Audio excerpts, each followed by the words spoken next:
Hello good people. और आज मैं एक बहुत इम्पोर्टेंट सवाल को डिस्कस करने जा रहा हूँ। डिस्कस करने का मतलब है कि मेरे अपने जो व्यूज़ हैं इस सवाल को लेके वो आपसे शेयर करने जा रहा हूँ। और सवाल ये है कि जब हम कोई भी किताब पढ़ते हैं, और लेट्स टॉक अबाउट फिजिक्स, कोई भी किताब नहीं कहते, तो उसके हमें नोट्स बनाने चाहिए या नहीं। नोट्स से मुराद यहाँ पे पॉइंट्स हैं, मेन पॉइंट्स हैं, हैंड आउट्स हैं, पूरी की पूरी डेरिवेशंस नहीं है। और ये सवाल मुझसे पहले कई मरतबा स्टूडेंट्स ने पूछा है, और अभी रिसेंटली आसिफ ने मुझसे ये सवाल पूछा कि सर क्या हमें नोट्स बनाने चाहिए। और साथ में वो ये भी कहते हैं कि जब मैं किताब पढ़ रहा होता हूँ तो मुझे लगता है कि मुझे नोट्स बनाने की ज़रूरत नहीं है, बिकॉज़ हर चीज़ समझ आ रही होती है। This can not be more true. ये बिल्कुल सही बात है कि जब आप किताब पढ़ रहे होते हैं तो आपको लगता है कि आपको हर चीज़ समझ आ रही है और आपको कोई भी नोट्स या हैंडआउट्स बनाने की ज़रूरत नहीं है। मेरे साथ भी यही केस होता था। लेकिन जो रिक्वायरमेंट है कि आपको नोट्स बनाने चाहिए या नहीं, मेरे ख्याल से ये प्योरली उस बंदे के ऊपर डिपेंड करता है जो किताब पढ़ रहा होता है। मिसाल के तौर पे अगर मैं इस वक़्त इस स्टेज के ऊपर, यानी आज के दिन, अगर मैं एचआरके की किताब पढूँ, तो मैं नहीं समझता कि मुझे नोट्स बनाने की ज़रूरत है। ऑल्दो जो मैं लेक्चर्स बनाता हूँ, उनके मैं मेन पॉइंट्स लिखता होता हूँ, हैंडआउट्स लिखता होता हूँ, और उसकी रीज़न है because I am recording a video, I don't want make any mistake. मैं ये चीज़ श्योर करना चाहता हूँ कि जो वीडियो रिकॉर्डिंग के ऊपर टाइम है, वो मेरा कम से कम लगे। मिसाल के तौर पे मैं अगर हैंडआउट्स नहीं बनाता और मैं कोई चीज़ भूल जाता हूँ, तो वीडियो मुझे रोकनी पड़ेगी, मुझे बुक से देखना पड़ेगा और मेरा बहुत ज़्यादा टाइम ज़ाया होगा, and I don't want to waste that time. तो उसके लिए मैं हैंडआउट्स बनाता हूँ कि अगर मैं कहीं पे भूलता हूँ, तो मैं उसको देख लूँगा। लेकिन अगर आप ये काम नहीं कर रहे, मेरी तरह वीडियो नहीं बना रहे, तो जो नोट्स हैं वो प्योरली आप फ्यूचर के लिए बना रहे हैं कि अगर मुस्तकबिल में आपको वो बुक दोबारा पढ़नी पड़े, तो आप बुक पढ़ने की बजाय उन्हीं नोट्स को देख लें। तो बात ये है कि मेरा अपना एक्सपीरियंस ये है कि मैंने जब एचआरके पढ़ना स्टार्ट की थी शुरू में, तो मैं हैंडआउट्स बनाता होता था। अनफॉर्चुनेटली वो सारे के सारे नोट्स जो हैं पाकिस्तान में पड़े हैं, अगर इधर होते तो मैं आपको दिखाता कि मैं किस तरह के हैंडआउट्स बनाता था। लेकिन उन हैंडआउट्स में जो काम मैं करता था वो ये था कि मेन चीज़ थी formula. This is the single most important thing. आप कोई भी टॉपिक पढ़ते हैं तो उसका जो भी आप मैथमेटिकल फार्मूला ड्राइव करते हैं, that is the heart of that topic. उस फार्मूला को लेके आप सारी जो थ्योरी है वो भी समझते हैं और सारे जो प्रॉब्लम है वो भी करते हैं। और जब मैं ये कहता हूँ कि फार्मूला, तो इसका मतलब ये नहीं है कि आपने फार्मूला याद करना है। आपको फार्मूला याद भी होना चाहिए, चाहे तो उसके हैंडआउट्स या नोट्स बना लें। और उसके साथ-साथ आपको ये भी पता होना चाहिए कि उस फार्मूला के अंदर हर क्वांटिटी जो है, हर सिंबल जो है वो क्या चीज़ बता रही है। This is the most important thing. मिसाल के तौर पे कूलम्स लॉ की एग्जांपल लेते हैं। F equals K times Q1 Q2 divide by R square. इसमें आपको इंडिविजुअली पता होना चाहिए कि F क्या चीज़ है। फोर्स है, ये काफ़ी नहीं है। फोर्स आपको पता है जब भी लगती है, तो कोई एक ऑब्जेक्ट फोर्स लगा रहा होता है किसी दूसरे ऑब्जेक्ट के ऊपर, तो आपको प्रिसाइज़ली पता होना चाहिए कि ये कौन-सी फोर्स है। सिर्फ़ फोर्स ये जान लेना काफ़ी नहीं है। ये भी पता होना चाहिए कि कौन-सा चार्ज किसके ऊपर फोर्स लगा रहा है। क्या Q1 Q2 के ऊपर फोर्स लगा रहा है या Q2 Q1 के ऊपर फोर्स लगा रहा है। This is very important.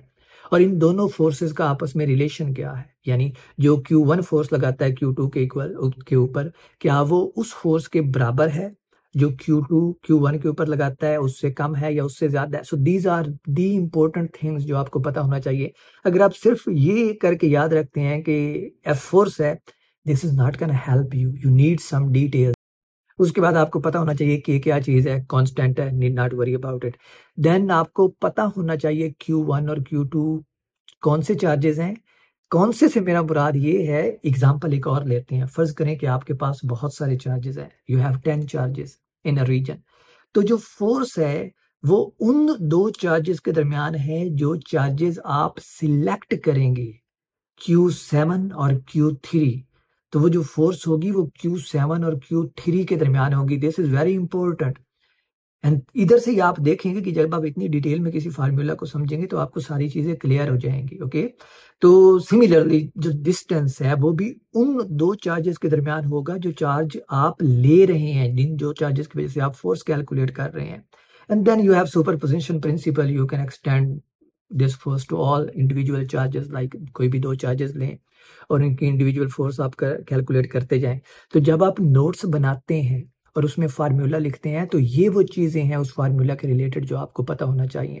इसके अलावा आप नोट्स में क्या लिख सकते हैं? जो मेन पॉइंट्स हैं, वो पॉइंट्स जो आपको लगता है कि फ़ॉर्मूला से आप अख़ज़ कर रहे हैं, जबकि आपको बज़ाहिर बुक के अंदर वो एक्सप्लिसिटली लिखी हुई नहीं है। मिसाल के तौर पे एक और एग्ज़ाम्पल लेते हैं, वर्क की डेफ़िनिशन आप करते हैं, dot product of force and displacement, okay? तो इसमें अगर आप देखें, तो इस डॉट प्रोडक्ट को आप कोसाइन थीटा की फॉर्म में लिखते हैं। अब जब थीटा है, तो theta can have infinite values between 0 and 360, okay?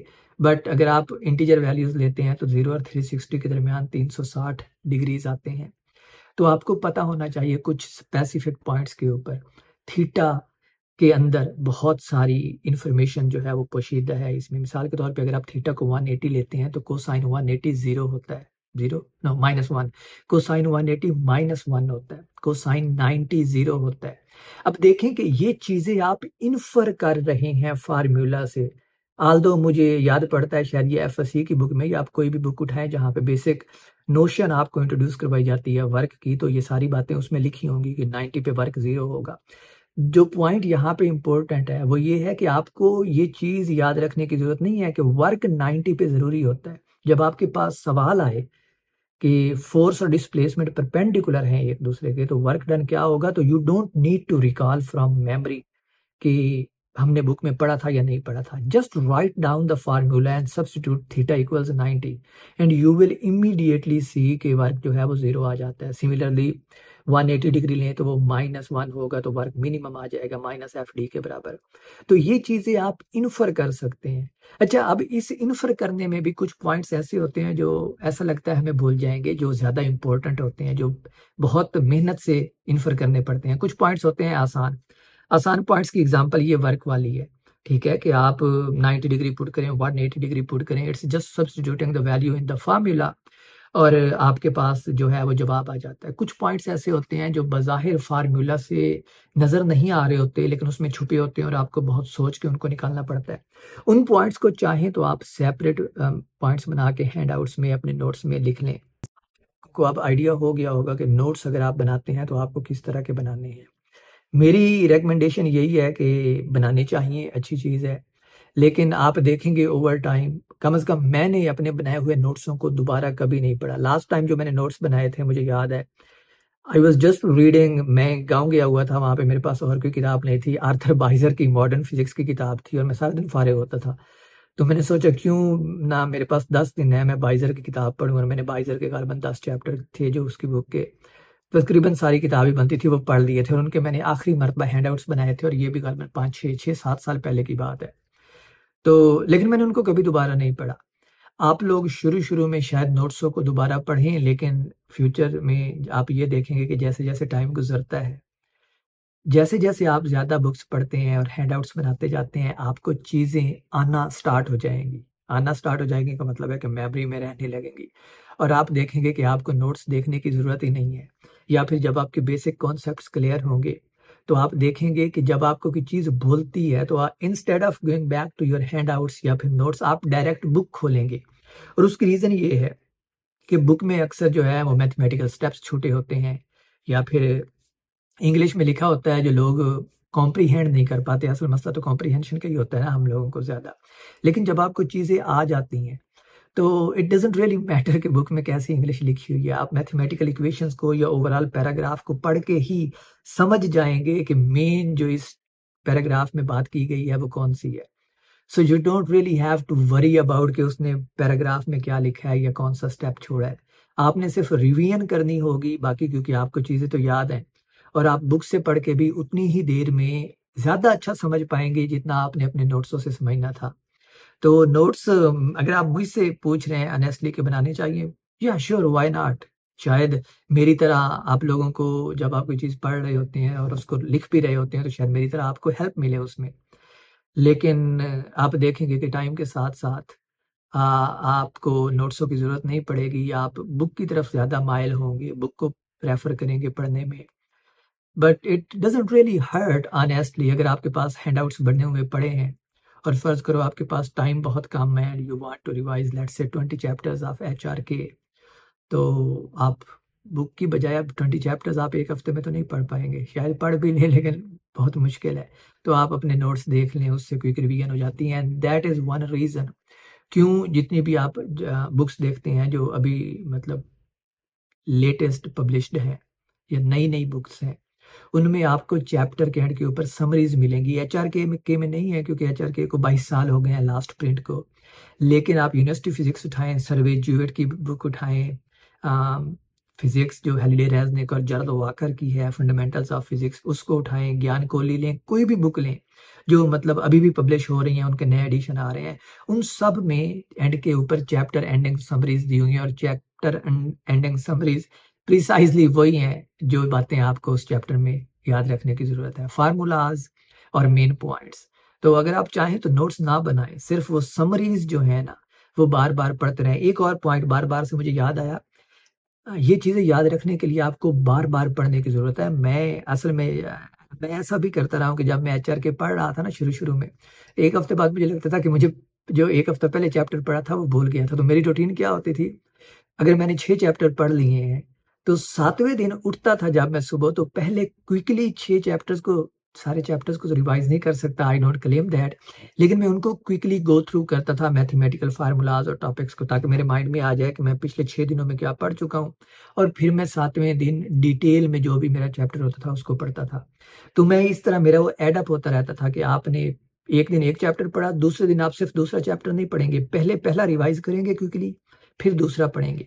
तीसरे दिन पहले 2 चैप्टर पहले क्विकली रिवाइज़ करेंगे और फिर तीसरा पढ़ेंगे। ऑफ़ कोर्स 1 महीने बाद आप जाके देखेंगे कि आप 29 चैप्टर नहीं रिवाइज़ कर सकते, ओके? तो फिर आप फ़ॉर्मूलाज़ को या अपने नोट्सों को गो थ्रू करेंगे और 30 चैप्टर जो होगा 30th चैप्टर जो होगा वो डिटेल में पढ़ेंगे। There are so many ways.